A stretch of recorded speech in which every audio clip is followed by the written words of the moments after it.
bonjour à toutes et à tous.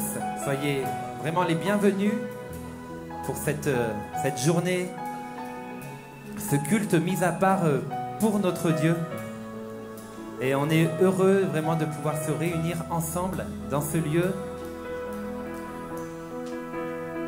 Voilà, on attend ce jour dans la semaine parce qu'on sait que c'est un moment, un beau moment. Pourquoi c'est un beau moment? Parce que c'est un moment avec Dieu, c'est un moment où c'est une rencontre avec Jésus. Et c'est la rencontre des frères et sœurs aussi, et c'est glorieux. Amen. Merci au Seigneur pour l'Église, merci pour chacun de vous. Et vraiment, on est dans la joie. On est dans la joie vraiment de pouvoir se réunir et de pouvoir adresser nos louanges et nos cœurs au Seigneur. Amen. Je vous invite à vous lever. On va simplement tous ensemble remettre ces moments entre les mains de Dieu.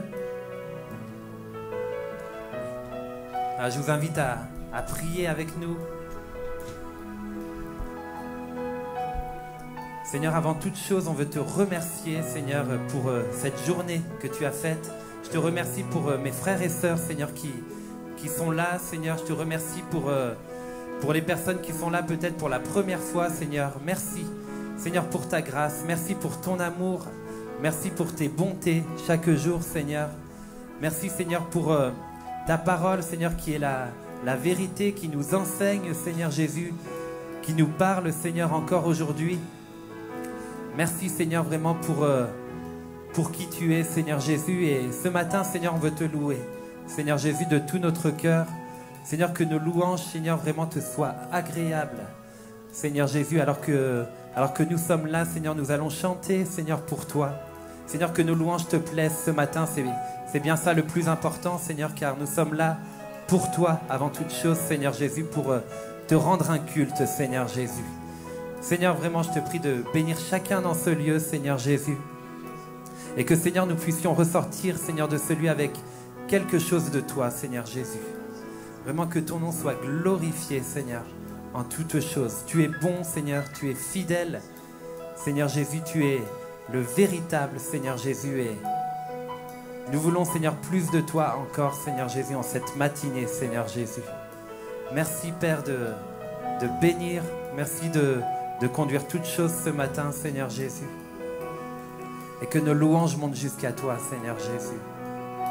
Alléluia.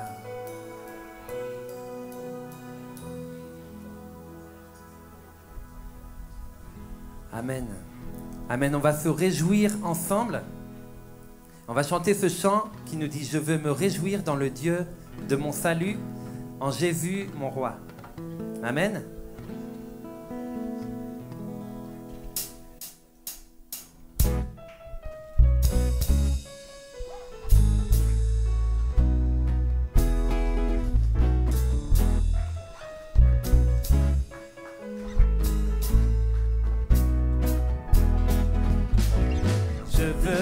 Réjouir dans le Dieu de mon salut, en Jésus mon roi.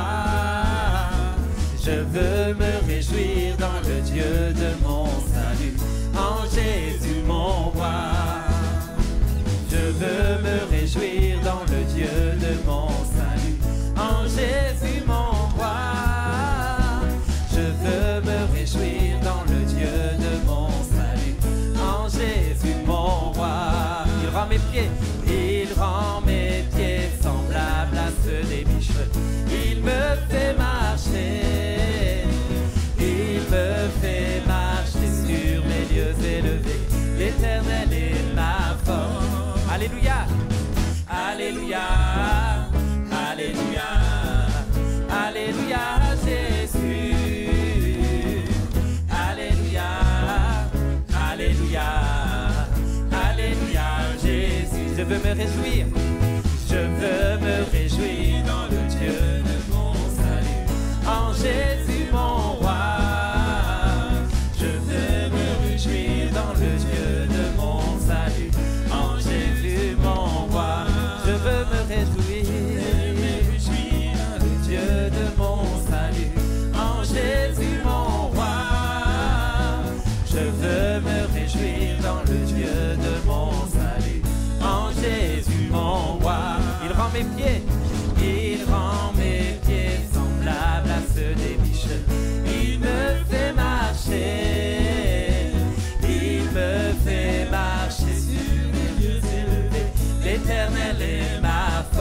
rend mes pieds.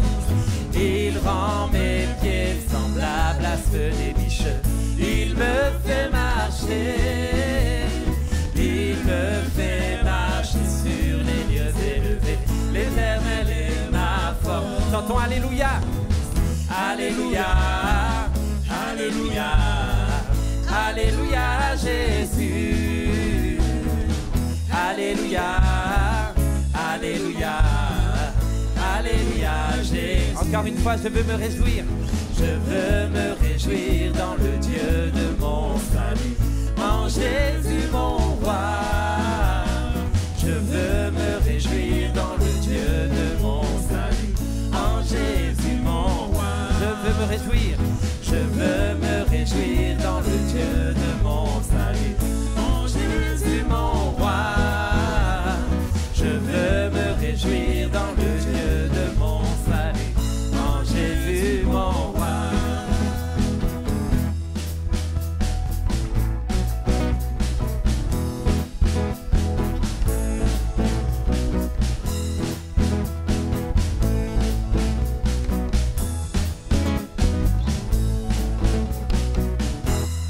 Ton amour nous environne, ô Seigneur.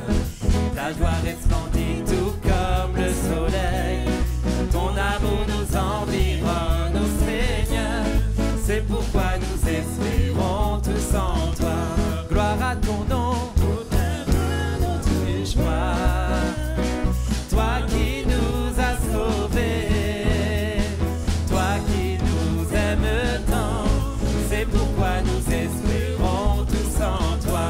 Gloire à ton nom. Auteur de notre joie. Toi qui nous as sauvés. Toi qui nous aimes tant. C'est pourquoi nous espérons tous en toi. Tu n'as pas afin de manifester cet amour. Ton bras des peuples que tu nous as tendu. C'est pourquoi nous espérons tous en toi. Oh, gloire à ton nom. Auteur de notre joie. Toi qui nous as sauvés. Toi qui nous aimes tant. C'est pourquoi nous espérons tous en toi. Gloire à ton nom. Auteur de notre joie. Toi qui nous as sauvés. Toi qui nous aimes tant. C'est pourquoi nous espérons. Ton amour nous environne. Ton amour nous environne, ô Seigneur. Ta gloire resplendit tout comme le soleil. Ton amour nous environne, ô Seigneur. C'est pourquoi nous espérons tous en toi. Gloire à ton nom. Auteur de notre joie. Toi qui nous as sauvés. Toi qui nous aimes tant. C'est pourquoi nous espérons tous en toi. Gloire à ton nom. Auteur de notre joie. Toi qui nous as sauvés. Toi qui nous aimes tant. C'est pourquoi nous espérons tous en toi. Gloire à ton nom. Auteur de notre joie. Toi qui nous as sauvés. Toi qui nous aimes tant. C'est pourquoi nous espérons tous en toi.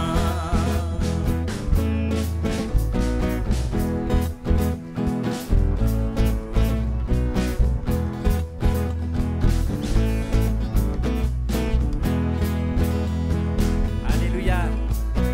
Amen. Amen. L'auteur de notre joie. Est-ce qu'on peut l'acclamer ce matin? Alléluia, Jésus.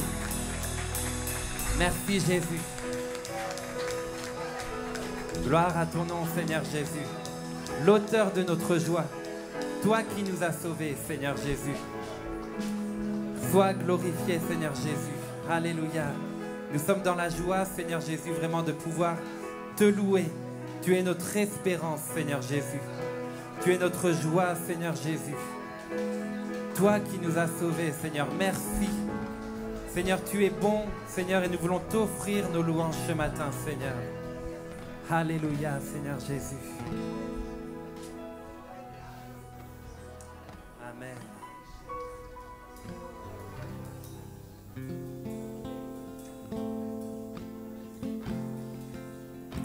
Alléluia, Seigneur Jésus.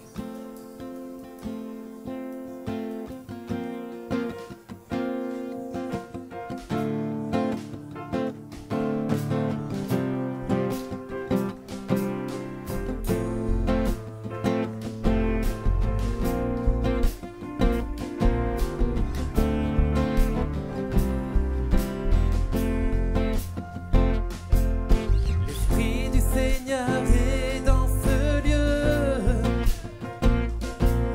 L'Esprit du Seigneur est dans ce lieu.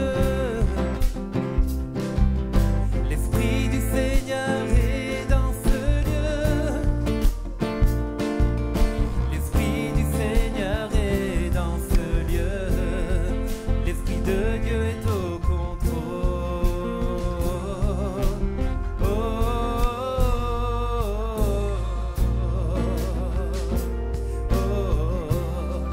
L'Esprit de Dieu est au contrôle.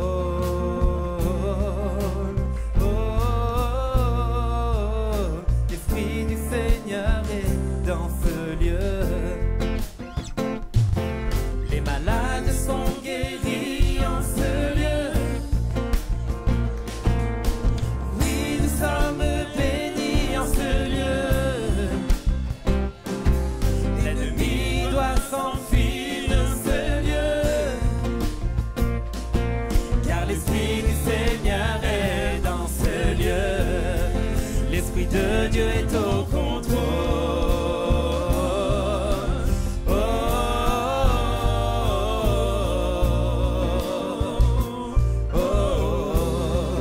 L'Esprit de Dieu est au contrôle.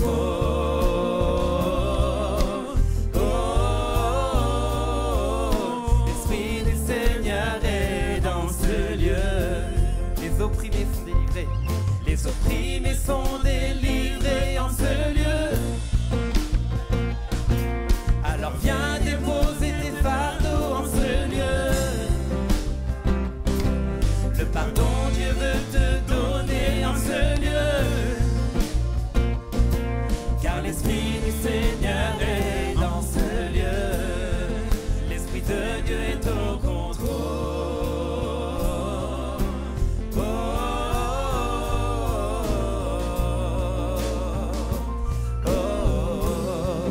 L'Esprit de Dieu est au contrôle.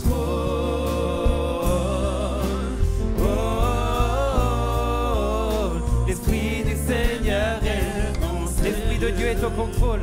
L'Esprit de Dieu est au contrôle.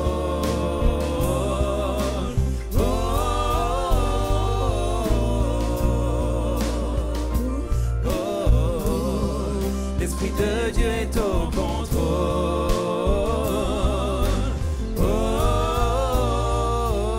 L'Esprit du Seigneur est dans ce lieu. Ma vie est renouvelée. Ma vie est renouvelée en ce lieu. Je suis complètement changé en ce lieu. J'ai enfin trouvé la paix en ce lieu. Car l'Esprit du Seigneur est... J'entends encore, ma vie est renouvelée. Ma vie est renouvelée en ce lieu. Je suis complètement changé en ce lieu. J'ai enfin trouvé la paix en ce lieu. Car l'Esprit du Seigneur est dans ce lieu. Car l'Esprit du Seigneur est dans ce lieu. Chantons-le. L'Esprit de Dieu est au contrôle.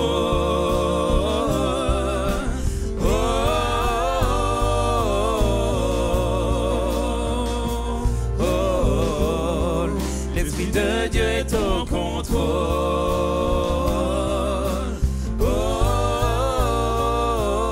L'Esprit du Seigneur est dans ce lieu. L'Esprit de Dieu, l'Esprit de Dieu est au contrôle.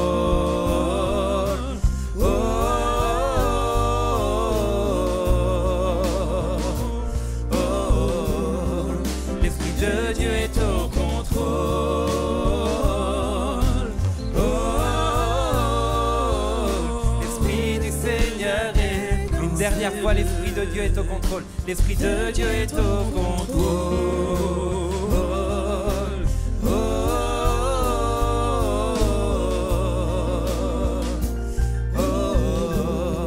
L'Esprit de Dieu est au contrôle.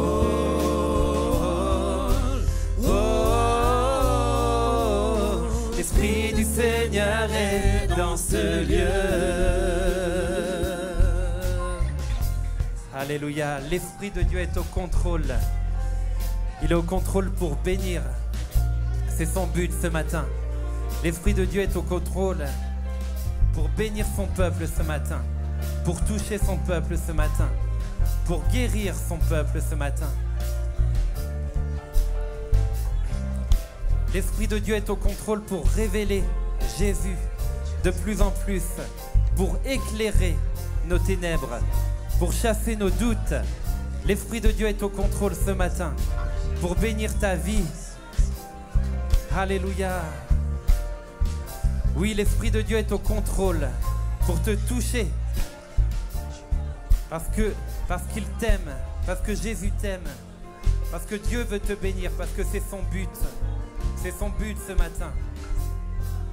Il est au contrôle. Si tu lui ouvres ton cœur, si tu lui remets ta vie, il est au contrôle pour te toucher et te bénir ce matin. Alléluia.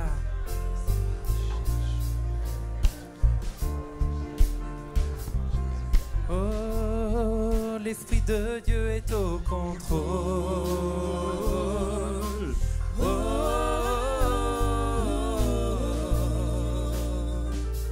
oh, l'Esprit de Dieu est au contrôle.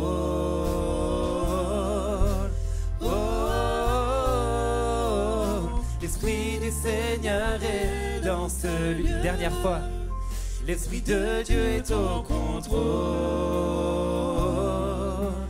Oh, oh,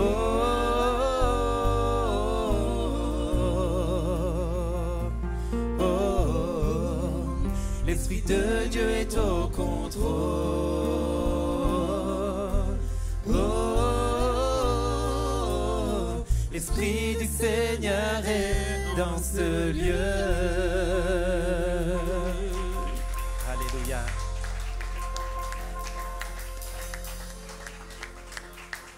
Alléluia, Seigneur Jésus.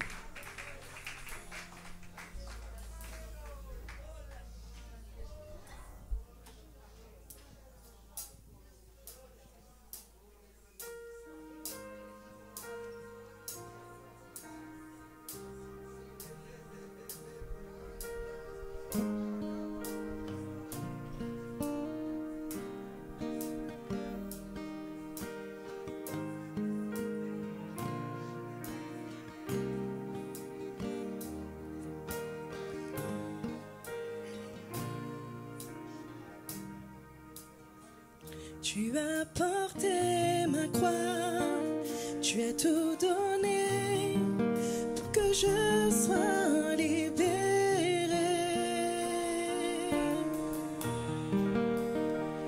Maintenant ma vie est tienne et à jamais je chanterai ta bonté.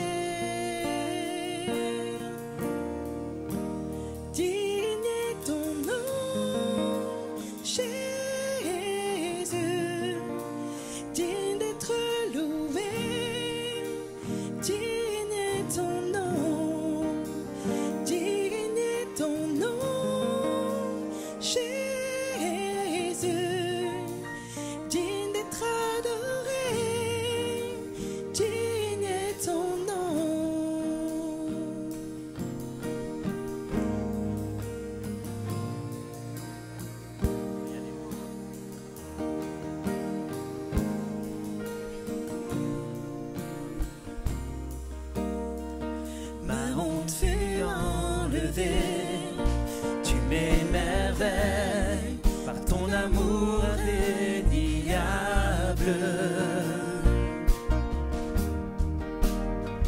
Ta grâce est infinie et à jamais je chanterai ta bonté. Digne est ton nom, Jésus.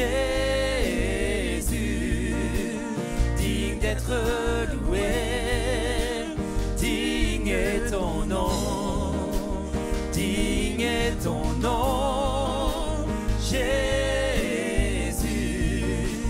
digne d'être adoré, digne est ton nom, digne est ton nom, Jésus, digne d'être loué, digne est ton nom, digne est ton nom, Jésus, digne d'être adoré, digne est ton nom.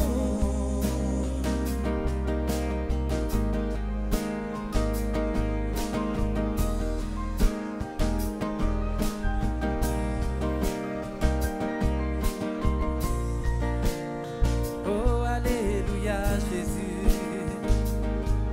nous te louons ce matin.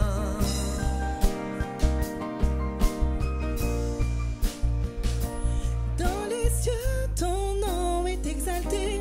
Sur la terre, tu es loué. Ta gloire est manifestée. Seul ton nom est élevé. Dans les cieux, ton nom est exalté. Sur la terre, tu es loué. Ta gloire est manifestée. Seul ton nom est élevé. Dans les cieux, ton nom est exalté. Sur la terre, tu es loué. Ta gloire est manifestée. Seul ton nom est élevé. Dans les cieux, ton nom est exalté. Sur la terre, tu es loué.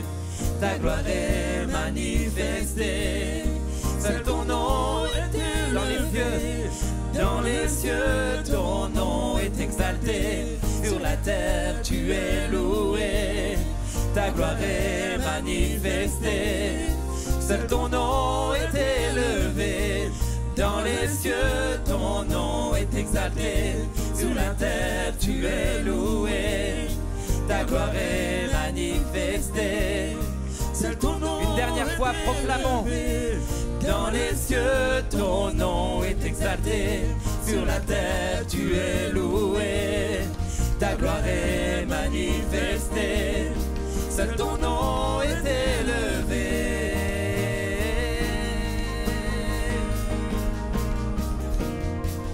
Oh, merci Jésus, merci Jésus.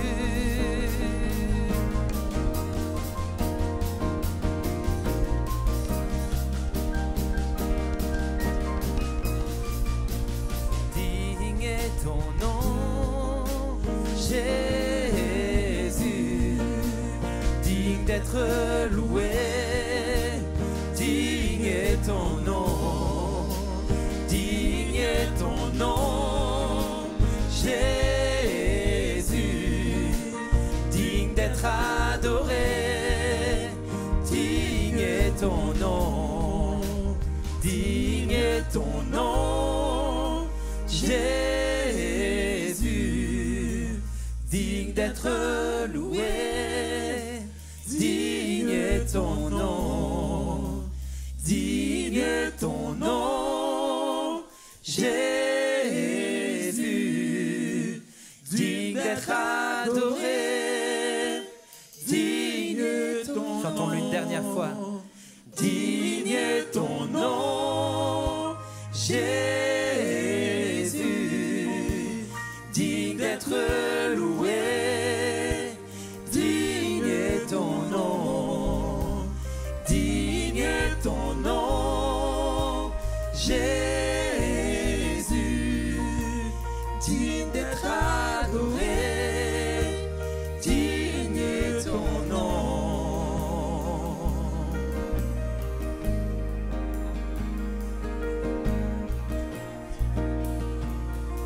Alléluia, élevons son nom. Élevons nos louanges vers lui.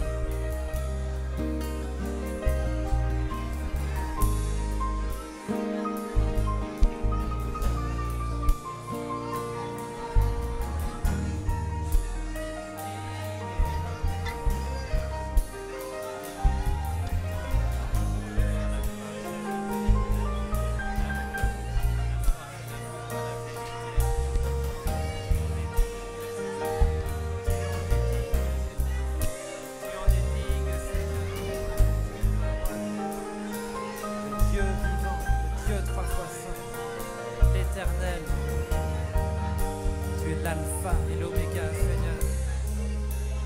Oh, Jésus, roi de gloire.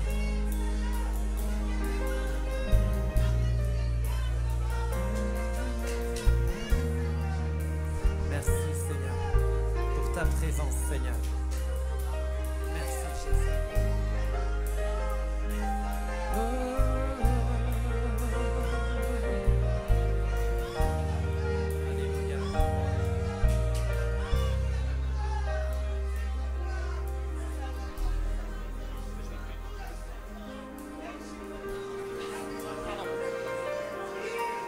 Ce matin, le Seigneur veut vous rappeler que la foi n'est pas une gestion comptable.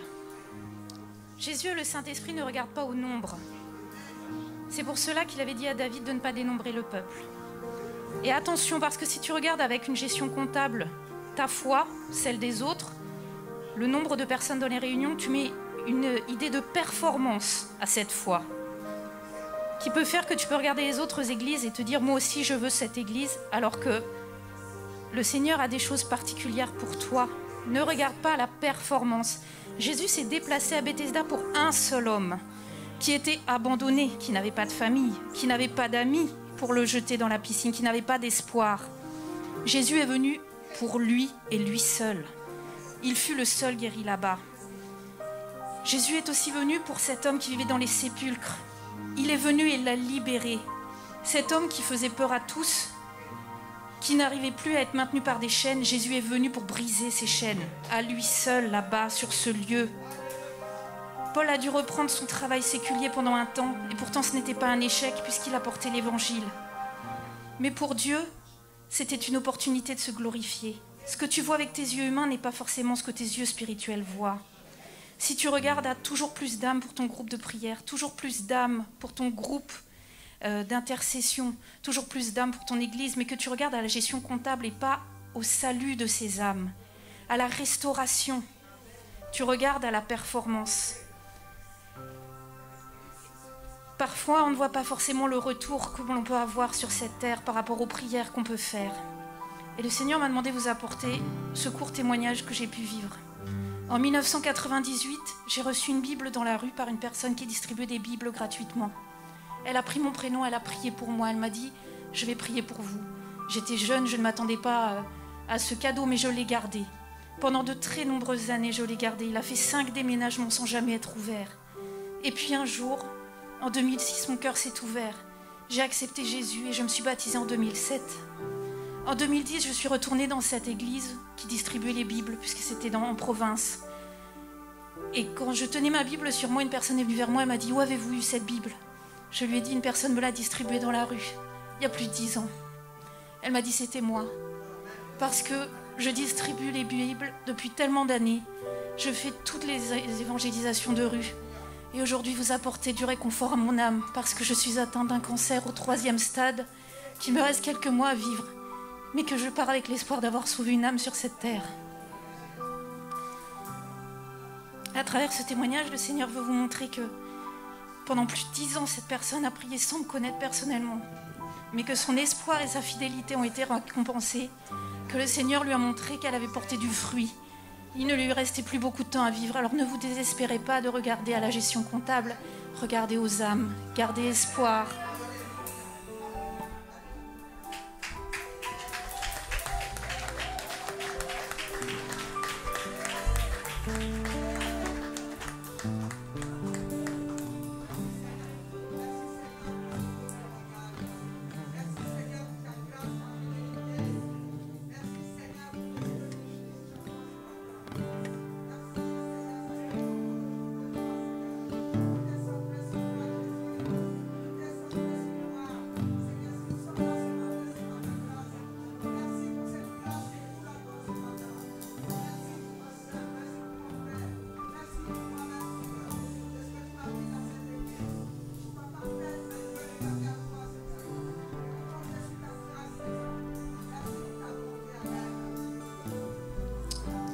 Jésus, alléluia.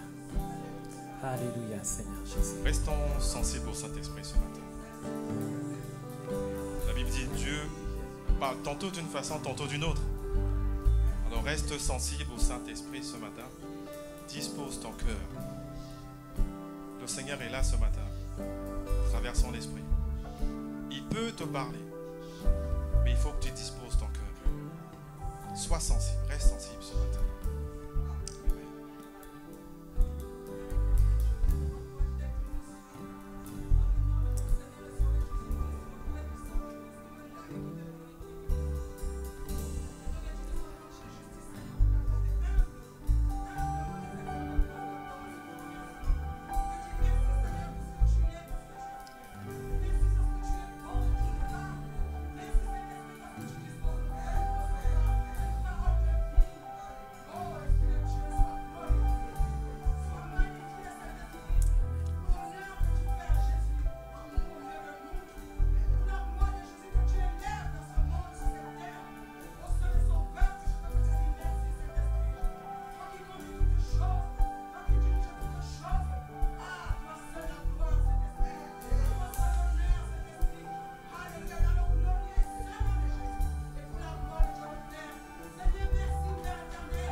Saint-Esprit est là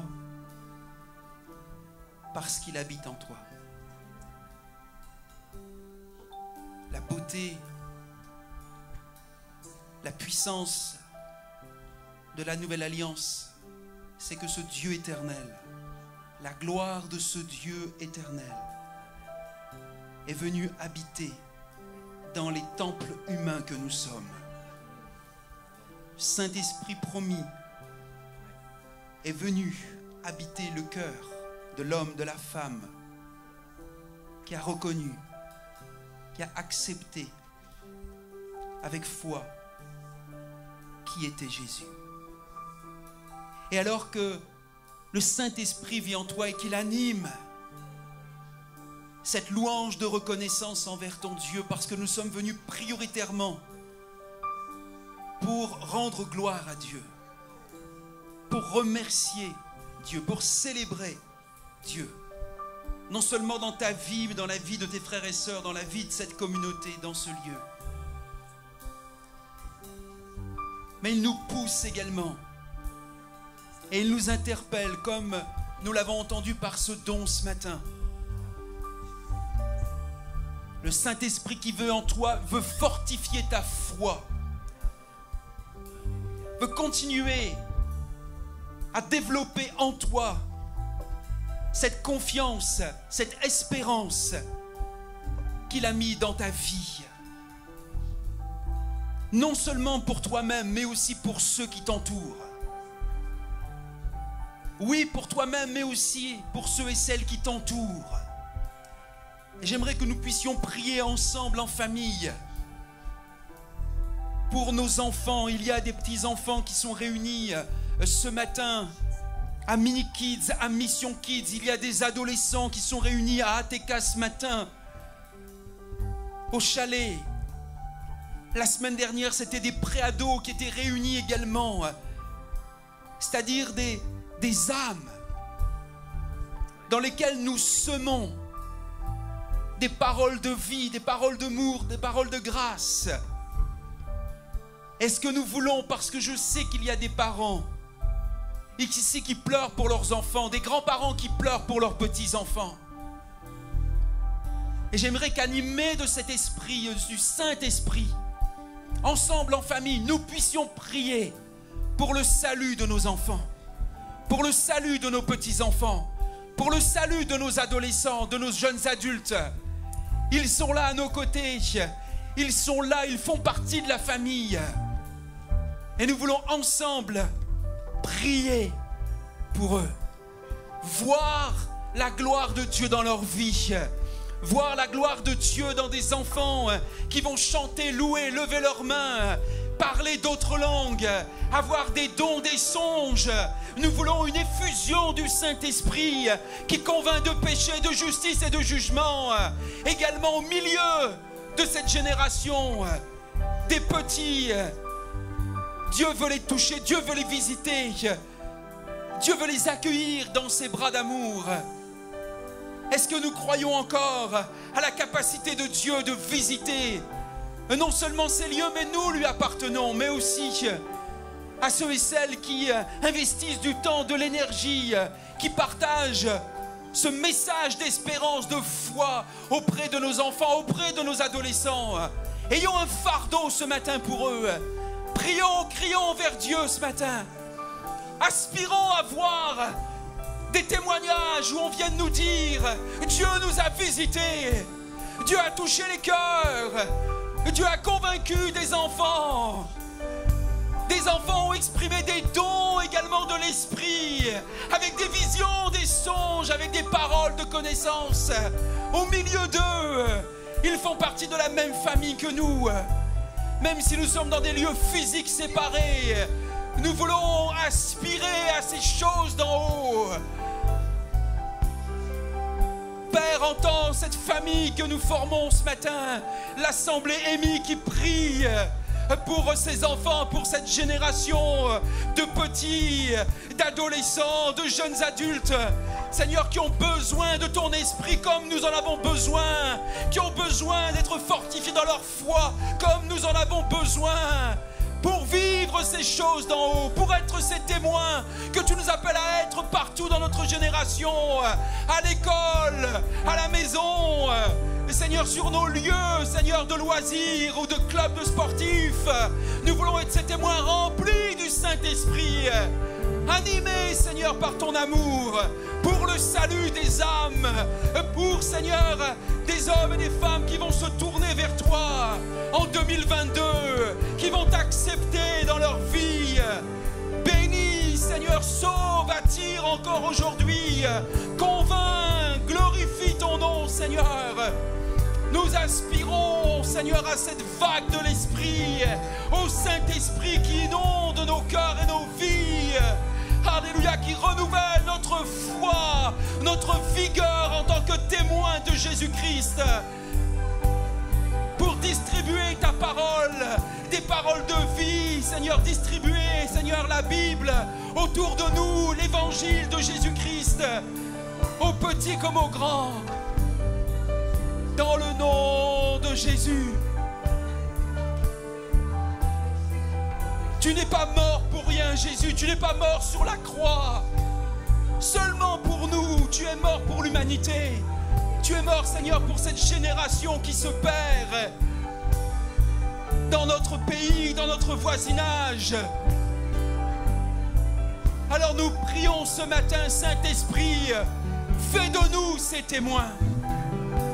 Fais de chacun de nous ces témoins dans nos maisons, dans nos quartiers, sur nos lieux de travail, dans nos lieux d'études à l'école. Fais de nous ces témoins. Dans le nom de Jésus.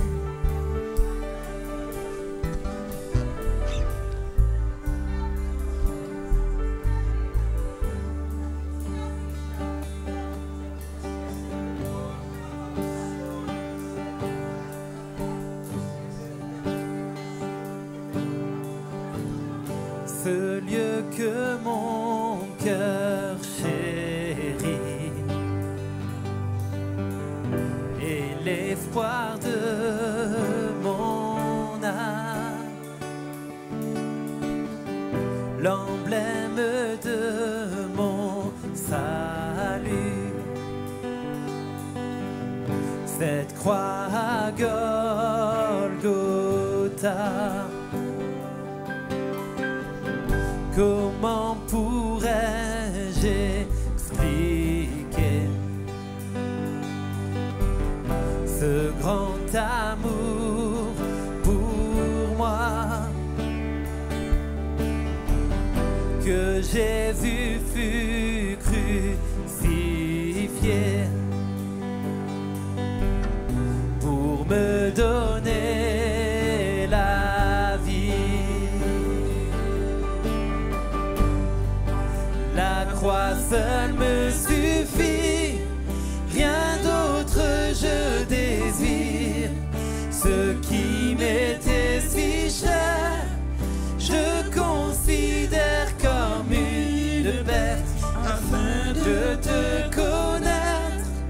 Tout ce que je possède est pour moi sans valeur, car j'ai mesuré le prix et la croix seule me suffit.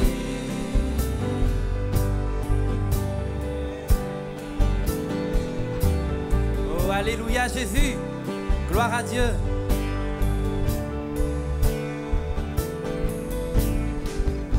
Ma confiance n'est pas dans l'or,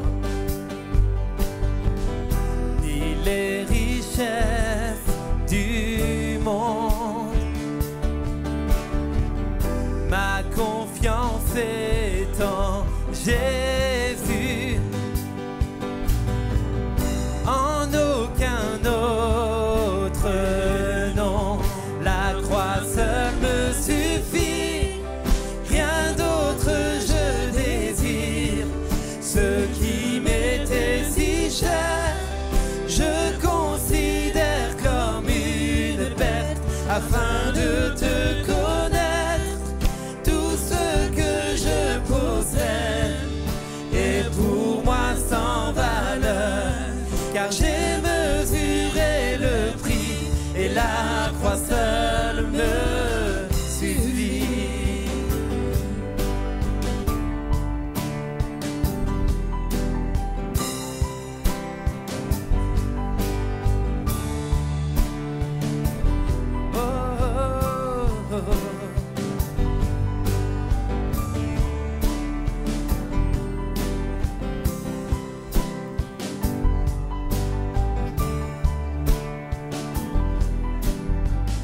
Quand à la fin de mes jours, je verrai mon Seigneur, que l'on puisse dire de ma vie, la croix seule m'a suffi. Alléluia, chantons-le. La croix seule me suffit, rien d'autre je désire. Ce qui m'était si cher, je considère comme une bête, afin de te connaître. Tout ce que je possède est pour moi sans valeur, car car j'ai mesuré le prix et la croix seule me suffit. Rien d'autre je désire, ce qui m'était si cher, je considère comme une perte afin de te connaître. Tout ce que je possède est pour moi sans valeur, car j'ai mesuré le prix et la croix seule me suffit.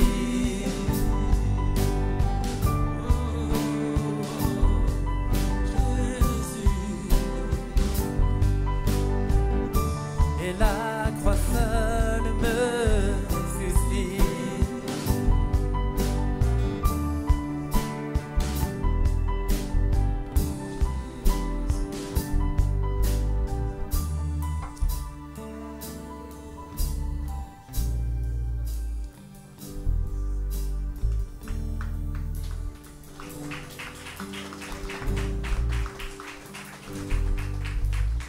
Alléluia.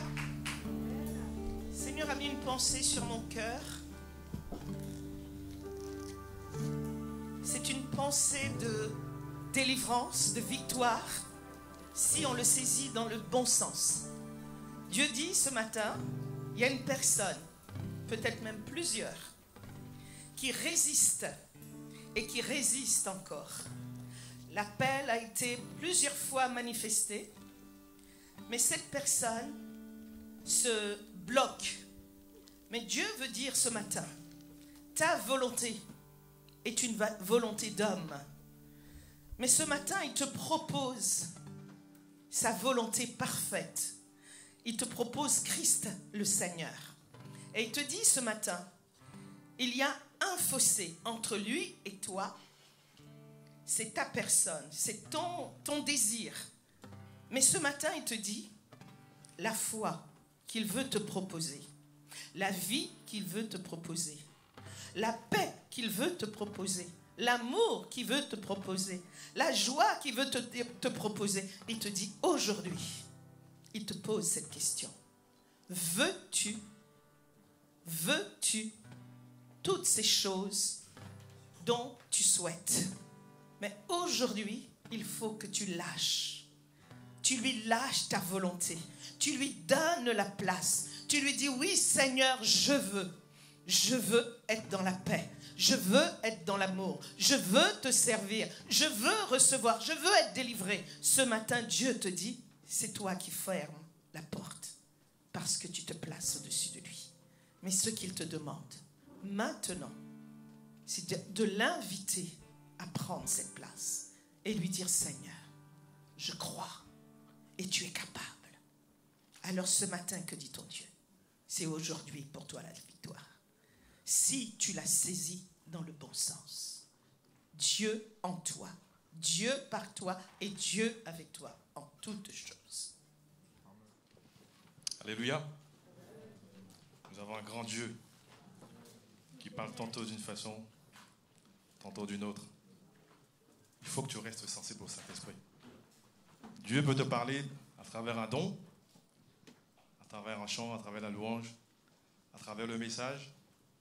Mais il faut que ton cœur soit disponible pour recevoir le don, pour recevoir la parole. Amen. Bonjour à tous, bonjour à toutes. Bonjour à vous, la grande famille EMI. Bonjour à vous qui êtes en distanciel, en présentiel. On vous salue aussi ceux qui sont en distanciel. Soyez vraiment les bienvenus. Avant qu'on puisse voir ensemble les annonces de la semaine, j'aimerais qu'on prenne le temps de saluer, honorer les amis de passage. Alors, est-ce qu'il y a parmi nous des personnes qui sont là pour là ou les premières fois, des personnes qui peut-être qui nous visitent? Est-ce qu'il y a des nouveaux parmi nous? Oui, là-bas. Est-ce qu'on peut l'accueillir? Est-ce qu'on peut juste savoir d'où vous venez? Oui, la ville. Acher, dans 78. Est-ce qu'on peut l'acclamer? Merci. Est-ce qu'il y a d'autres personnes qui sont avec nous ce matin? Des nouvelles personnes? Amen. Concernant nos réunions de prière. Durant tout le mois de février, les réunions de prière seront maintenues en distanciel. D'accord? Donc, les MDP, les matinales, tous les matins entre 6h et 7h du matin, via du site. MDP, tous les mardis à partir de 19h30. Là, ce sera via Zoom. Donc, si le Seigneur a fait quelque chose de particulier dans votre vie, si vous avez un témoignage, n'hésitez pas à nous rejoindre pour nous partager ce témoignage. Je sais qu'à l'intercession, vendredi dernier, il y avait une soirée de témoignage. Moi, j'ai été béni d'entendre ce que Dieu fait encore aujourd'hui. Donc, n'hésitez pas, si vous avez vécu une expérience, quelque chose de fort, venez témoigner au MDP. Amen. Intercession, comme je disais, c'est tous les vendredis à 19h sur Jitsi. Concernant les événements à venir, donc si vous avez à cœur le pôle social Nouvel Espoir et que vous souhaitez intégrer son conseil d'administration, sachez que bientôt, il y aura le renouvellement des membres. Donc, vous pouvez dès à présent faire acte de candidature. Le dimanche 27 février, il y aura une célébration spéciale pour les nouveaux membres de notre église. Vous savez, on a pas mal de nouveaux membres dans notre église, donc on souhaite prendre le temps avec eux de les aimer, de les aimer. Et ce dimanche, il y aura aussi un service de Sainte Seine. Concernant la formation, comme on l'a déjà évoqué, il y aura des cours de formation sur les principes de base de la vie chrétienne qui débuteront début mars. Vous pouvez encore vous inscrire, il y a encore de la place. Et ces cours sont bien évidemment pour les nouveaux baptisés, mais aussi pour ceux et celles qui veulent progresser avec Jésus, progresser dans leur marche avec Jésus. Donc il y a encore de la place, vous pouvez vous inscrire. Ah oui, à la fin du culte, merci Laurent, à la fin du culte, il y a une réunion, il y a un temps d'explication et d'information sur ces cours. Donc, si vous voulez avoir plus d'infos, restez après le culte. Vous aurez toutes les infos qu'il faut. Concernant le réengagement des membres, vous savez, pour être en accord avec nos statuts, nous devons nous réengager chaque année. D'accord? On doit manifester son désir de s'engager. Chaque année, la campagne de réengagement a commencé la semaine dernière et va continuer tout le mois de février. Donc si vous n'êtes pas encore réengagé, pensez à le faire. Si vous souhaitez un entretien pastoral, devenir membre de l'église ou être candidat au baptême, nous vous encourageons à remplir et à remettre votre fiche contact à une personne de l'accueil et vous serez recontacté rapidement. Merci pour vos dons, vos dîmes. Vous êtes une église généreuse. Donc merci à vous, merci au Seigneur qui pourvoit. Est-ce qu'on peut vous applaudir? Vous pouvez vous applaudir. Parce que Dieu pourvoit à nos besoins, Dieu pourvoit à nos finances, Dieu pourvoit à nos dîmes, à nos besoins, et on donne avec joie et générosité. Amen. Concernant le mariage de Cybèle et de Mathias Girard, on l'avait déjà évoqué la semaine dernière, mais ils vont se marier, ils vont s'unir le dimanche 27 février et la bénédiction aura lieu ici à 14h et après il y aura un vin d'honneur. Merci d'éteindre votre portable ou de le mettre en mode avion. Merci de bien vérifier cela parce qu'il y a toujours un portable qui sonne pendant le culte et on est surpris. C'est parce qu'on n'a pas vérifié. On n'a pas pris le temps de vérifier. Donc je vous encourage à vérifier votre portable pour pas qu'on puisse être dérangé dans le culte parce que des fois, juste au moment où le portable sonne, c'est là où on devait recevoir la parole. Et la parole, elle passe, et puis après, c'est dommage. Mais c'est vrai. Maintenant, on va disposer nos cœurs pour la parole de Dieu. On va accueillir le père de la maison, le pasteur Laurent Wagon. Est-ce qu'on peut l'encourager?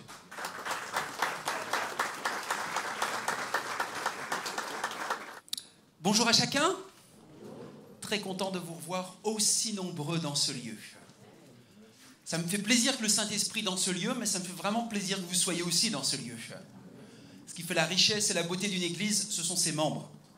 Et nous allons en parler aussi ce matin dans le message, dans la prédication. Avant, j'aimerais vous partager également une annonce en vous disant il y a 2 ans de cela, j'avais reçu vraiment dans la prière que oui, je suis le pasteur, pas le père, hein, je suis le pasteur. David, il aime bien m'appeler... Mais peut-être il pense que je le considère comme un fils, c'est pour ça. Mais je suis le pasteur de cette église, je suis le pasteur de l'église locale. Mais j'avais vraiment reçu aussi dans la prière que j'étais aussi un ambassadeur de Christ. Et que mon rôle, ma mission, ma responsabilité ne se limiterait pas à l'église locale de Mantes. Et qu'elle irait au-delà. Et j'ai vu des choses s'ouvrir depuis 2 ans. Donc j'ai eu des sollicitations et j'ai répondu à quelques-unes, aussi avec l'accord du conseil d'administration concernant mon implication au niveau régional, c'est-à-dire que je suis secrétaire dans le bureau donc du conseil d'administration de la région pastorale Île-de-France. J'en suis donc le secrétaire, à côté du président Yann Antoine et de toute une équipe. Et j'ai été aussi sollicité dans une responsabilité nationale, au niveau donc d'un comité de pilotage concernant l'évolution de la formation pastorale. Vous savez, quand vous répondez à l'appel de Dieu, vous donnez votre vie à Dieu et vous décidez de le servir, Dieu place des choses dans votre cœur très jeune. Et après, il faut que ça prenne le temps de mûrir. Mais si vous restez attaché à ce que Dieu a mis sur votre cœur, Dieu ouvre les portes. Et Dieu sait, depuis 30 ans que je lui appartiens, ce désir dans mon cœur de la formation. Alors, je vous dis ça en introduction parce que cette semaine, je partirai 2 jours, mercredi et jeudi, pour un groupe de travail qui s'appelle le GT Form, un groupe de travail sur la formation, de l'évolution, de la formation pastorale au sein de notre mouvement des Assemblées de Dieu. Et je suis dans le comité de pilotage. Donc j'ai une responsabilité avec toute une équipe qui sont des délégués des régions. Donc c'est une équipe d'une vingtaine de personnes. Là, c'est moi qui apporterai dans cette formation mercredi et jeudi. Je repartirai avec l'un de ces délégués à Strasbourg, parce que j'ai été invité pour aller prêcher à l'église Épi de Strasbourg. Donc dimanche prochain, vous ne me verrez pas, je serai à Strasbourg pour prêcher. Mais je sais que vous penserez à moi, que vous prierez pour moi, et vous prierez pour cette église en croissance, une belle église des Assemblées de Dieu dans la ville de Strasbourg. Et dès l'après-midi, le dimanche après-midi, et pour 5 jours, je vais continuer cette fois-ci à aller me former dans une formation qui s'appelait « Améliorer nos compétences relationnelles ». Moi, je crois que je suis un apprenti, je le serai toute ma vie. J'ai toujours à apprendre. Je ne prends pas pour acquis les choses. J'ai encore tellement de choses à découvrir, à comprendre, à apprendre dans ma relation avec Dieu, dans ma relation avec vous, avec les autres. Vous savez, pour mieux donner, il faut savoir recevoir. Et donc, je partirai pendant toute cette semaine, la semaine d'après, et mes implications régionales et nationales, j'aimerais aussi vous rassurer, elles sont prises en charge financièrement par ces mouvements-là. Je ne suis pas à la charge de l'église locale. Ma formation où je vais partir, c'est un don dirigé pour la formation des pasteurs qui me le paye. Donc, je ne suis pas à la charge de l'église. Je suis vigilant. Je n'utilise pas vos dons et vos dîmes pour aller me balader, me promener, et puis aller à droite et à gauche. Que les choses soient bien claires entre nous. Nous prions, nous vous invitons à être généreux, à être fidèles, et nous voulons être de bons intendants avec vous, pour le bien de l'intérêt commun. C'est pour ça que je fais cette précision, parce que je ne souhaite pas, Dieu ne souhaite pas, aucune rumeur circule parmi nous, avec des choses qui seraient erronées. Donc que la vérité soit dite, lorsque nous prêchons l'évangile, lorsque nous vivons certaines réalité ici et par rapport à l'absence que donc je vous annonce que je serai absent pendant 10 jours, du mercredi 16 au vendredi 25, mais le 26 et le 27, Cybèle et Mathias, je vous rassure, je serai là pour votre mariage. L'après-midi, le matin, je serai là pour accueillir, bénir et prêcher concernant l'accueil des nouveaux membres. On va se réjouir ensemble, on va partager la Sainte Seine ensemble. Le 27, et puis on va accueillir comme il se doit les nouveaux membres. Alléluia! Vous verrez, il y en a un certain nombre, hein, et donc ne manquez pas ce rendez-vous du 27 février.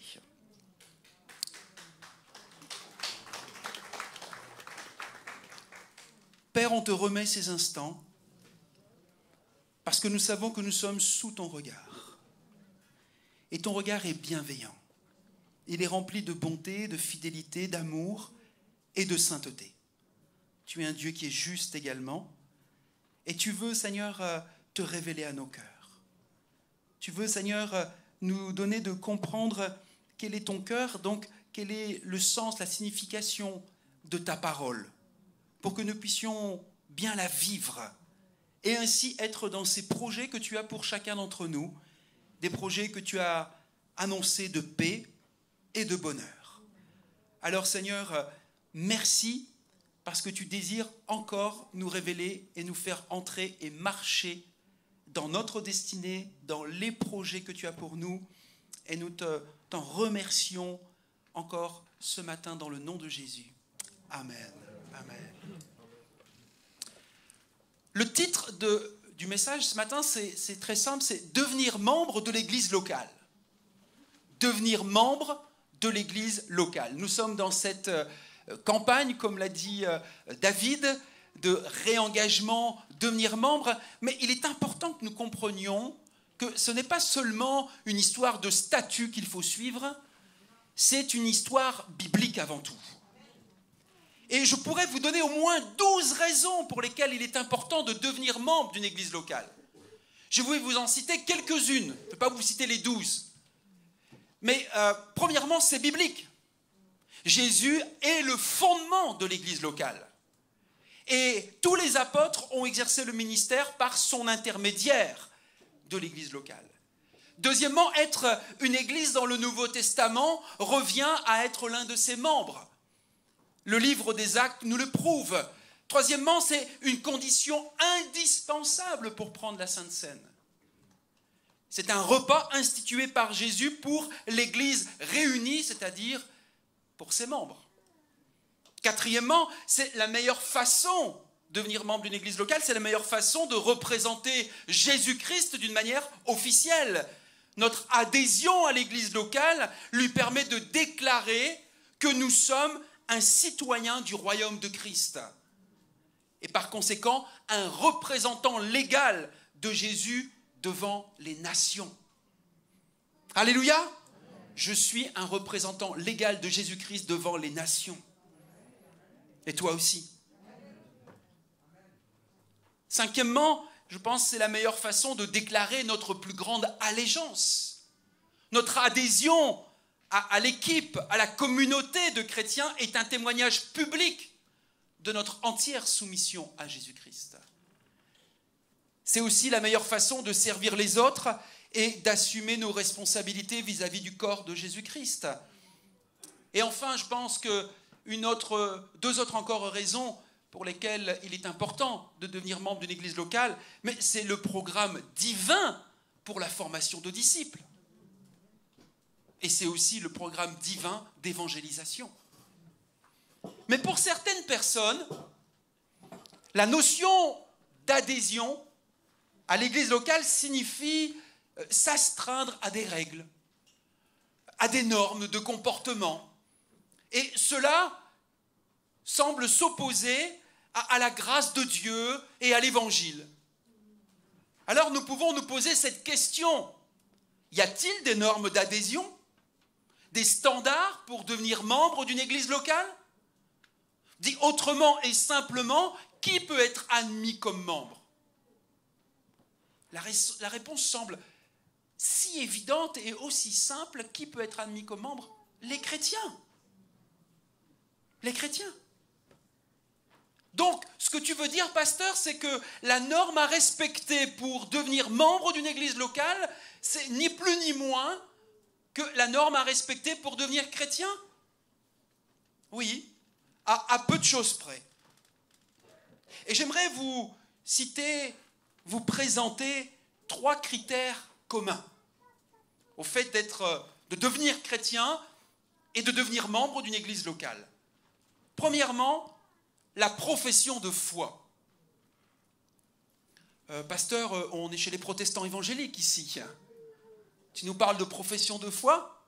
Oui, parce que la profession de foi a son origine dans le Nouveau Testament, où les croyants, comme Corneille, déclaraient leur foi en Jésus lors du baptême. Dans 1 Timothée 6,12, dans la première lettre à Timothée, voici ce que Paul déclare ou rappelle à Timothée, et peut-être va nous rappeler à nous ce matin.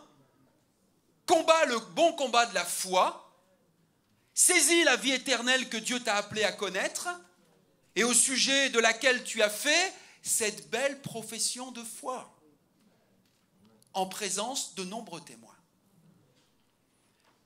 Dans l'église primitive, dans la première église, si vous voulez, le kérigme, ce qu'on appelle le kérigme.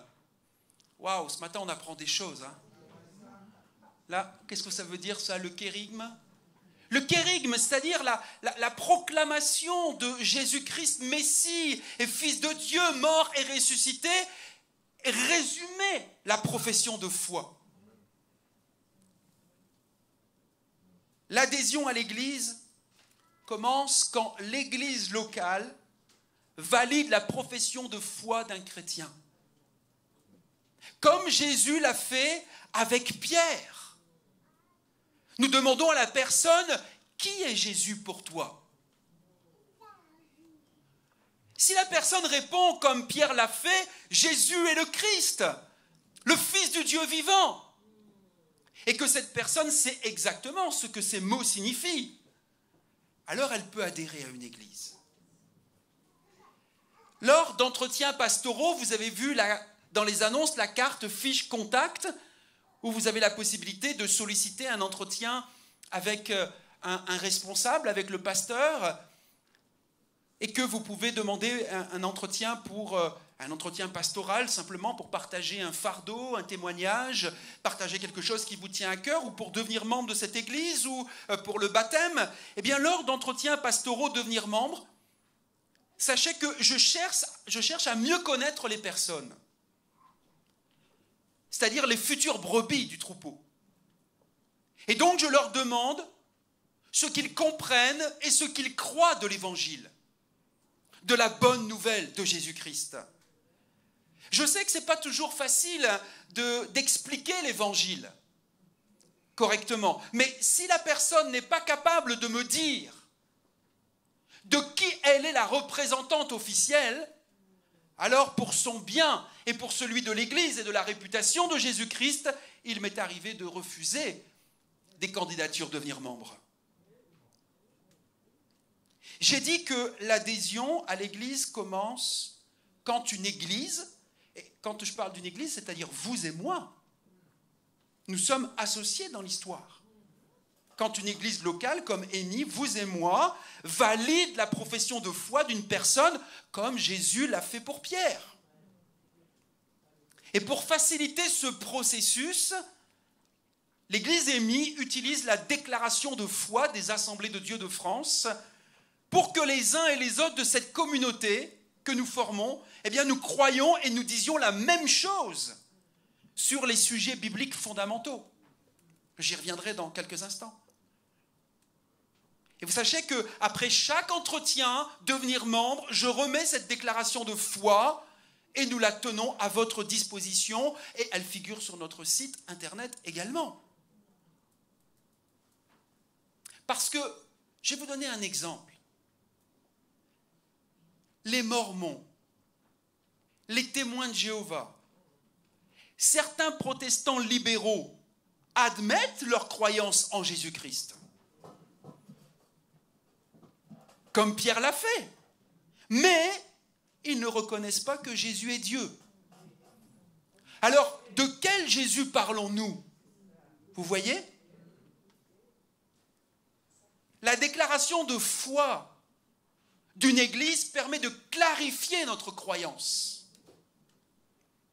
Dans l'église primitive, dans cette première église qu'ont constituée les chrétiens avec les apôtres, certains, voyez-vous, déjà, il y a plus de 2000 ans, certains niaient, il y a 2000 ans de cela, hein, mais vous allez voir, il n'y a rien de nouveau sous le soleil, c'est encore une réalité aujourd'hui, mais certains niaient le fait que Jésus était pleinement humain.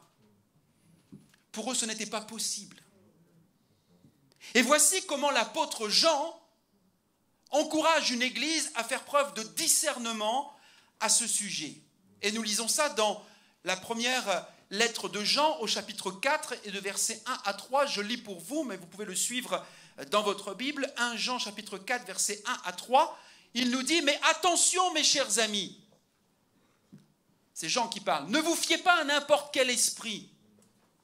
Mettez les esprits à l'épreuve pour voir s'ils viennent de Dieu. Car bien des prophètes de mensonges se sont répandus à travers le monde. Et voici comment savoir s'il s'agit de l'Esprit de Dieu. Tout esprit qui reconnaît Jésus-Christ, qui reconnaît que Jésus-Christ est devenu véritablement un homme, vient de Dieu. Tout esprit, au contraire, qui ne reconnaît pas ce Jésus-là, ne vient pas de Dieu. Car là, l'esprit de l'Antichrist, dont vous avez entendu annoncer la venue. C'est bien là, l'esprit de l'Antichrist dont vous avez entendu annoncer la venue. Eh bien, dès à présent, cet esprit est dans le monde. L'esprit de l'Antichrist est dans le monde. Voyez-vous, certains prophètes à l'époque, mais il y en a encore aujourd'hui, mais certains prophètes à l'époque disaient « Oui, oui, je crois en Jésus. Moi aussi, je suis comme vous. » Mais Jean encourageait. Et l'apôtre Jean nous encourage encore aujourd'hui, l'Église d'aujourd'hui, à être vigilant quant à ce que nous croyons. Car dans les faits, ces prophètes n'étaient sans doute pas de vrais chrétiens. Et 2000 ans se sont écoulés et les faux enseignements n'ont cessé de proliférer.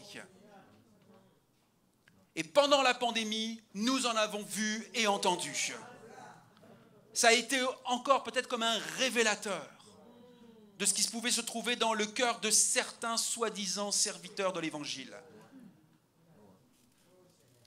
C'est pourquoi la plupart des églises évangéliques, dont les Assemblées de Dieu de France, ont des déclarations de foi qui portent sur la personne de Dieu, sur la Bible, sur l'homme, sur le péché, sur le salut, sur l'Église et sur le retour de Jésus-Christ.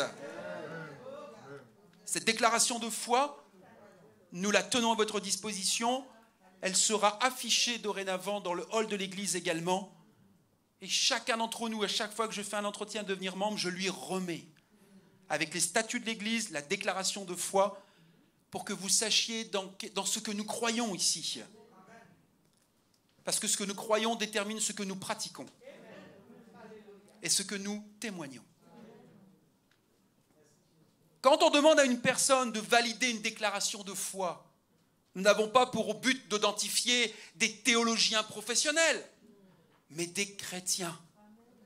Juste des chrétiens. Écoutons un autre standard de Jésus dans Matthieu chapitre 18, versets 2 et 4, pour devenir membre de l'église locale, pour devenir chrétien avant tout. Jésus va appeler un petit enfant, on n'en a pas forcément au milieu de nous ce matin. Je vois qu'il y a des petits enfants quand même là-bas. Je ne sais pas quel âge avait le petit enfant quand Jésus a appelé le petit enfant, mais il va le placer au milieu de son équipe, lui et ses disciples.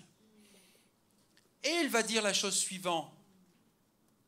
Vraiment les gars, je vous l'assure, si vous ne changez pas d'attitude, et si vous ne devenez pas comme ce petit enfant, comme ces petits-enfants, vous n'entrerez pas dans le royaume des cieux.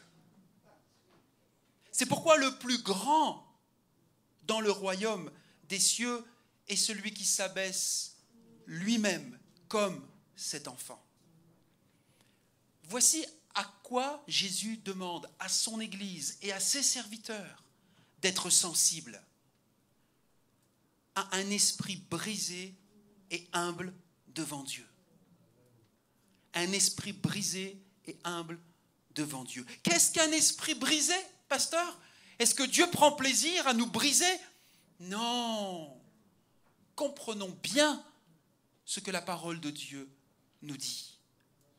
Un esprit brisé, c'est celui qui dit « Je reconnais que je suis un pécheur ignoble et que je mérite le jugement de Dieu. Je reconnais aussi que Jésus est mort sur la croix pour me racheter et en payant la dette de mes péchés. À présent, il est mon Seigneur et je veux marcher dans ses pas.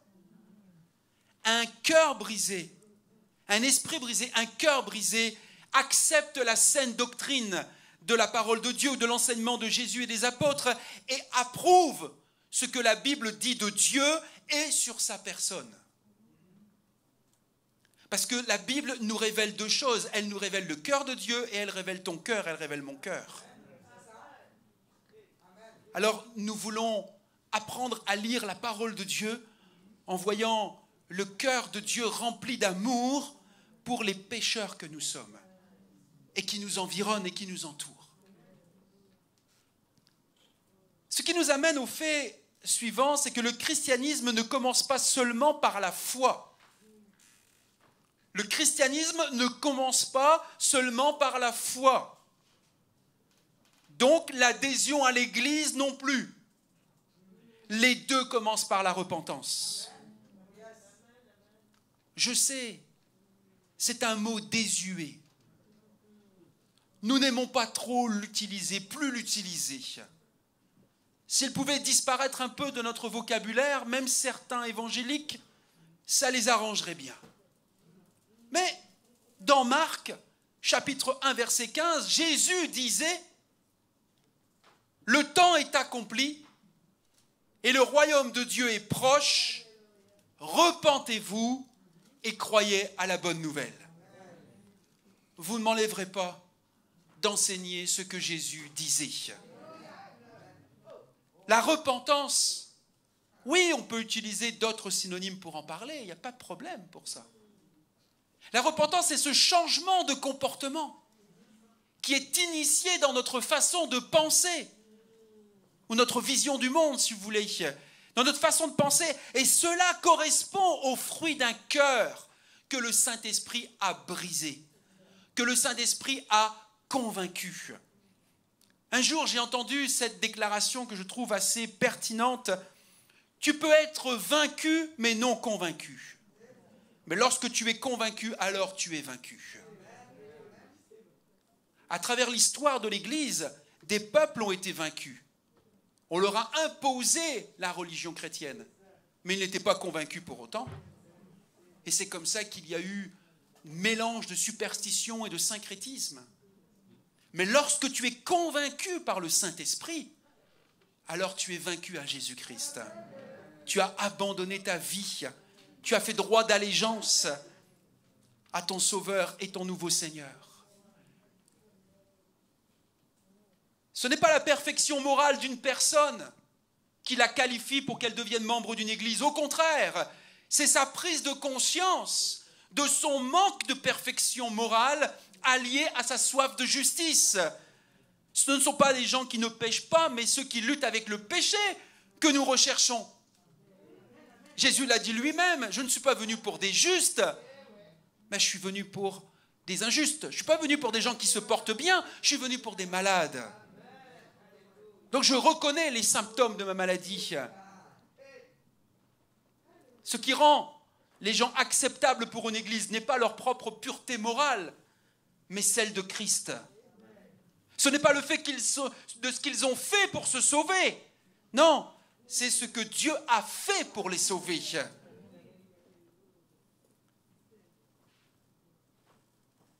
Donc il y a la repentance qui amène à la foi, qui s'inscrit dans ce processus de conversion ou de salut.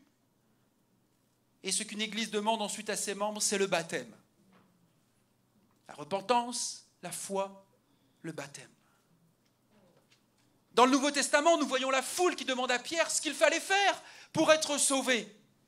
Et il a répondu, acte de 38, « Repentez-vous et que chacun de vous soit baptisé au nom de Jésus-Christ pour le pardon de vos péchés. » Mais qu'est-ce que c'est simple, l'Évangile. Paul dira la même chose à l'église de Rome. Bon, avec Paul, parfois, c'est un petit peu plus compliqué à saisir, à comprendre, mais c'est profond et ça veut dire la même chose. Paul va dire, nous avons donc été ensevelis avec lui par le baptême, parce que nous pratiquons, nous, le baptême par immersion. Donc nous ensevelissons, c'est une image, en relation avec sa mort, afin que comme le Christ a été ressuscité d'entre les morts par la puissance glorieuse du Père, c'est-à-dire du Saint-Esprit, nous aussi nous menions une vie nouvelle. Et voyez-vous, c'est la première chose même que Jésus commande à ses disciples quand il les envoie faire des disciples. Matthieu 28, 19, vous le connaissez. Allez donc dans le monde entier. Faites des disciples parmi tous les peuples. Et ensuite, qu'est-ce qu'il dira? Baptisez-les au nom du Père, du Fils et du Saint-Esprit. Le baptême ne sauve personne. Nous sommes bien d'accord. Mais Jésus veut que les gens sauvés s'identifie publiquement avec lui, parce que Jésus, le Fils de Dieu, s'est quand même fait baptiser, hein. S'identifie avec lui et avec son peuple, l'Église. Voyez-vous, le baptême, c'est un élément de l'officialisation de notre citoyenneté en Christ. Alléluia. Je suis citoyen de la cité céleste en Jésus-Christ. Et ça vaut plus encore que la France, hein.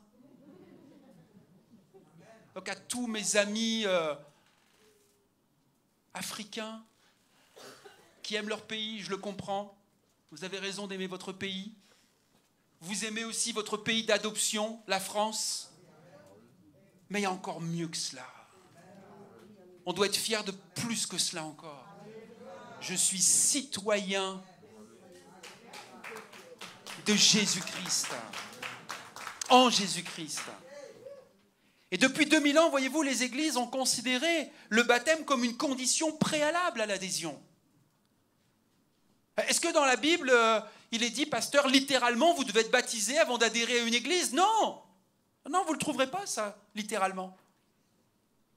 Mais ce qu'elle dit, c'est « repentez-vous et que chacun de vous soit baptisé ». Donc si vous souhaitez vous identifier au peuple de Christ et vous attendre à ce que les chrétiens vous identifient comme l'un des leurs, vous devez tout d'abord vous identifier à Jésus-Christ. Ce qui est le but du baptême. Je conclus notre message de ce jour. Le statut de membre d'église implique une relation formelle entre une église locale et un chrétien, où l'église atteste la bonne marche d'un chrétien et veille sur lui, et où le chrétien, lui, se soumet à l'église. Se soumettre, pasteur? Si on parle de soumission, on en parlera une autre fois. Je sais, il y a des mots aujourd'hui, qui ont un peu de mal parfois avec les mots, hein. Repentance, soumission. Mais moi, je vous prêche l'évangile, hein. Donc, je ne suis pas dans une campagne politique, moi, là, hein, à essayer de vous plaire pour que vous m'élisiez pour un mandat. Je sais quel est mon mandat, je sais qui je suis, et je sais quelle est ma mission à votre égard. Et où le chrétien se soumet à l'Église pour vivre sa vie de disciple sous les soins de l'Église. Alors, je vais terminer avec cette déclaration. Voici ce que l'Église dit à la personne qui devient membre de l'Église locale. Nous reconnaissons ta profession de foi, ton baptême et ton statut de disciple de Christ comme étant valide. Par conséquent, nous reconnaissons et nous attestons publiquement ton appartenance à Jésus-Christ, sous la surveillance de notre assemblée. Et la personne, elle dit à l'assemblée, la personne qui désire être membre, la personne qui est membre de cette assemblée locale, émise par exemple, elle dit dans la mesure où je vous reconnais comme étant une église fidèle à l'évangile, parce que ça c'est ta responsabilité, hein. Il y a des gens qui butinent, vont à droite et à gauche, ils ont le droit, qui vont voir dans d'autres églises, ils ont le droit. Moi je l'ai déjà dit, vous le savez, moi aucune brebis ne m'appartient, hein. Vous appartenez au troupeau du Seigneur. Mais notre responsabilité, c'est que si tu vas dans un autre enclos, si tu vas dans une autre bergerie, sois bien vigilant à la nourriture qu'il t'est donnée, hein. Parce que de la même manière que tu peux aller mal bouffer au McDo, et c'est ta responsabilité, tu as le droit d'aller au McDo, hein. Mais si tu vas souvent là-bas, tu vas vraiment mal manger, tu vas être malade. Tu vas mal finir. Et bien de la même façon, si tu vas dans certains enclos, dans certaines bergeries où tu manges mal, tu vas être une brebis chétive ou une brebis malade à un moment. Ça, c'est ta responsabilité. Eh bien, la personne dit à l'Assemblée, dans la mesure où je reconnais comme étant une église fidèle à l'Évangile, où je suis bien nourri, dit autrement, eh bien, je soumets ma présence et ma formation en tant que disciple à votre amour et à votre supervision. Voici ce qu'une église déclare vis-à-vis de la personne qui veut devenir membre et ce que la personne qui veut devenir membre déclare vis-à-vis de l'église. Ça ressemble un peu à « je le veux » d'un engagement de mariage, d'une alliance conclue avec l'église locale. Je ne sais pas pour vous, ça m'a fait penser à cette image-là. Lors de votre adhésion à l'église, celle-ci assume la responsabilité de prendre soin de vous. Et ce n'est pas que l'affaire du pasteur. Quand on accueille quelqu'un comme un nouveau membre qui vient de se faire baptiser ou qui vient d'une autre église et qui veut devenir membre de cette église, oui, il y a la responsabilité du pasteur et du berger, mais c'est la responsabilité de tous les membres de l'église. Parce que nous faisons partie ensemble de la même famille. Et c'est notre responsabilité que de prendre soin du frère, de la sœur, du jeune, du moins jeune, qui vient, qui nous rejoint, qui veut appartenir à cette église. Vous êtes d'accord avec ça? Et la personne qui veut adhérer à l'église, eh bien, doit aussi porter la responsabilité de représenter aussi cette église dignement. Donc quand je suis dans cette église, quand j'appartiens à l'église de Jésus-Christ, à Émy ou ailleurs, je ne vais pas commencer à dire tout et n'importe quoi à l'extérieur sur mon église. C'est indigne d'un chrétien. Je ne vais pas commencer à dénigrer les serviteurs ou les responsables qui s'en occupent. Ce n'est pas digne d'un chrétien et de l'Évangile. Il y a des choses sur lesquelles on peut ne pas être d'accord. On peut avoir des opinions parfois différentes. Ça fait partie des Écritures, Paul en parle. Mais ce dont nous sommes d'accord, et sur lesquels nous devons être d'accord, ce sont les choses fondamentales et essentielles dont je vous ai parlé dans la confession de foi. Après de nos opinions, osons nous en parler ensemble. Sollicitons un entretien, rencontrons-nous, parlons-en ensemble. Mais pas d'une manière qui déshonore Dieu et la réputation de Jésus-Christ. Les gens autour de nous, je crois, ont beaucoup plus besoin d'entendre le vrai message de liberté qu'un convoi de liberté.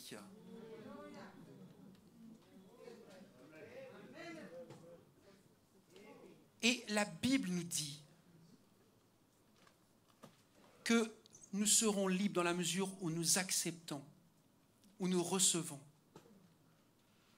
le message de vérité. Et vous et moi, nous sommes porteurs de ce message de vérité. Et c'est ça que les gens autour de nous attendent. Pas de critiquer notre gouvernement. Ils font des bonnes choses, ils font des moins bonnes choses. On ne peut pas tout cautionner, je suis d'accord avec vous. Mais moi, ce dont j'ai envie de parler, c'est de l'évangile de Jésus-Christ qui va libérer les cœurs et les consciences. Et après, les gens agiront avec leurs convictions. Et je ne viens pas imposer ma conviction à quelqu'un, parce que parfois, ta conviction, c'est de l'ordre d'une opinion. Vous comprenez la nuance? C'est très important pour que nous puissions continuer d'avancer ensemble les uns et les autres dans ce chemin, dans cette destinée, dans cet évangile qui nous est proposé et dont notre société, notre environnement, nos familles ont besoin d'entendre. ont besoin de recevoir. Les gens sont perdus, ils sont déboussolés. Certains sont désespérés. Ils veulent respirer à nouveau. Ils veulent leur liberté, nous entendons. Mais voyez-vous, encore une fois, de quelle liberté parlons-nous? Moi, j'aimerais avec vous, avec l'Église émise, avec chacun d'entre vous, là où vous êtes et où je ne serai pas, là où je suis et vous ne serez pas, j'aimerais partager la véritable liberté qui permet à des gens, des jeunes, des moins jeunes, des aînés, des couples, de vivre ce que la parole de Dieu nous appelle à vivre. Alors je deviens chrétien et ensuite notre désir, bien sûr, c'est de nous associer, d'adhérer à une église locale et de devenir membre de cette église locale. Mais selon les critères bibliques. On a vu ensemble aujourd'hui devenir membre de l'église locale et nous verrons le 27, la semaine prochaine, je vous laisse la surprise de savoir quel va être le prédicateur. Mais c'est quelqu'un de la maison, je vous rassure, qui nous apportera la parole de Dieu. Et nous verrons être un membre de l'église locale. Et nous allons accueillir une bonne dizaine de personnes qui deviennent membres de cette église et nous allons passer un moment béni avec eux. Autour de la Sainte Seine, nous allons prier, nous allons découvrir leur visage, nous allons... ah ok, toi je te connaissais pas. Ah toi, tu es un nouveau membre, je pensais que ça faisait longtemps que tu étais là. Et on va les découvrir ensemble. Alléluia. Parce que c'est ça la famille de Dieu. Est-ce que vous voulez bien qu'on se lève ensemble et qu'on prie ensemble? Que l'on prie ensemble pour que le message de l'Évangile, les principes bibliques, soient toujours les principes que nous allons suivre dans cette Église. Et si jamais un jour le pasteur ou ses responsables s'en écartaient, que vous sachiez dire, parce que vous allez devenir, et vous êtes pour certains des brebis matures, des chrétiens matures, vous sachiez dire à un moment au pasteur ou interpeller le serviteur, ou est-ce qu'on est dans la bonne direction? Est-ce que la parole de Dieu nous indique ça? Est-ce qu'il faut vraiment le comprendre comme ça? Parce que c'est ça une église mature. Alléluia. C'est pas une église qui suit aveuglément un berger. C'est une église qui sait discerner quand le berger est sur la bonne route avec son équipe de responsables ou quand le berger peut dériver un moment de sa route. Et de la même façon, on est aussi responsables les uns des autres et où on veut aimer, accueillir, respecter les uns et les autres et puis aussi savoir à un moment les former, les accompagner pour qu'ils deviennent des brebis matures. Si à un moment ton frère, ta sœur, à un moment peut s'égarer, tu l'aimes, tu pries, mais à un moment, il va falloir le rencontrer pour lui en parler aussi. Tu ne vas pas le laisser aller s'éclater sur un mur ou tomber dans un précipice. N'est-ce pas? C'est pour ça. Et juste après, on veut mettre en place des cours de formation également. Pour vous accompagner, pour vous aider, pour vous équiper, pour vous outiller. Pour que les uns et les autres, nous devenions une église mature et responsable. Alléluia. Seigneur, entends ton église qui prie maintenant. Parce que nous comprenons notre responsabilité d'enfants de Dieu, de serviteurs, de servantes de l'Éternel, dans lesquels habite le Saint-Esprit. Et le Saint-Esprit veut nous rendre conformes à Jésus-Christ. Par l'enseignement qui a été donné par lui, par ses apôtres, par la parole de Dieu qui nous est transmise, que nous avons entre nos mains, et nous voulons la comprendre, nous voulons, Seigneur, la croire et pouvoir la mettre en pratique comme il se doit, parce que c'est là que ta faveur réside, là où il y a des hommes et des femmes qui aiment ton nom, ta personne, ton enseignement, et qui le mettent en pratique. Et alors ta faveur nous accompagne. Et alors, Seigneur, des âmes viennent, sont attirées à toi. Des âmes sont transformées par toi, par l'action de ton esprit, dans la simplicité, la beauté, la profondeur, la pureté de l'évangile. Et Seigneur, que ce soit des petits, des grands, des aînés, tous sont touchés par l'amour que nous manifestons les uns envers les autres. Et c'est là que nous voyons également des miracles. C'est là que nous voyons, Seigneur, eh bien, des guérisons. C'est là que nous voyons, Seigneur, le miraculeux prendre place.